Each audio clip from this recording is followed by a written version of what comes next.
Hello guys, in this video I am going to show you how to add plants to the My Garden section.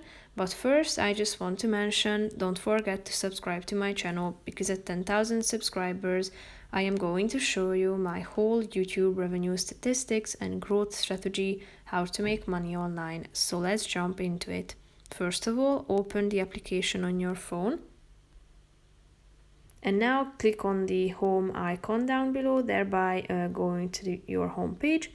Then you should either search for plants by typing in their name into the search bar at the top of the screen, or you can also browse by using the popular plants section and selecting a category.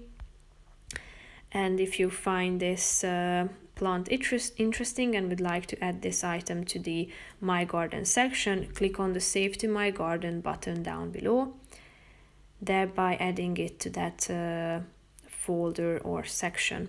You can check it by going back to the previous page by clicking on this icon in the upper left corner of the screen twice.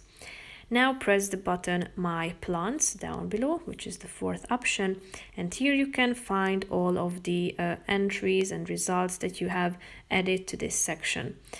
Feel free to remove any of these if you want to get rid of them from your list by clicking on the three dots icon in the upper right corner of that particular box that we are talking about, and click on the Remove button down below. Then confirm your removal by clicking on the Remove button once again. And now, as you can see, you have deleted this plant from your list.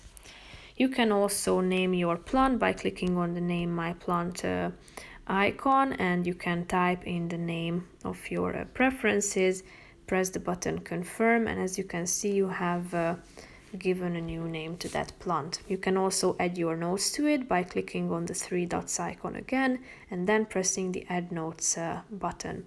Here you can keep track of your plant by creating a plant diary. You can type in information about your plants, such as how does it look like, whether it has any new leaves or flowers, whether you have noticed any new growth or not, thereby being able to record your plant's progress. So that's pretty much it for this video. I hope you found it helpful. If you did, consider subscribing, and see you in the next video. Bye bye.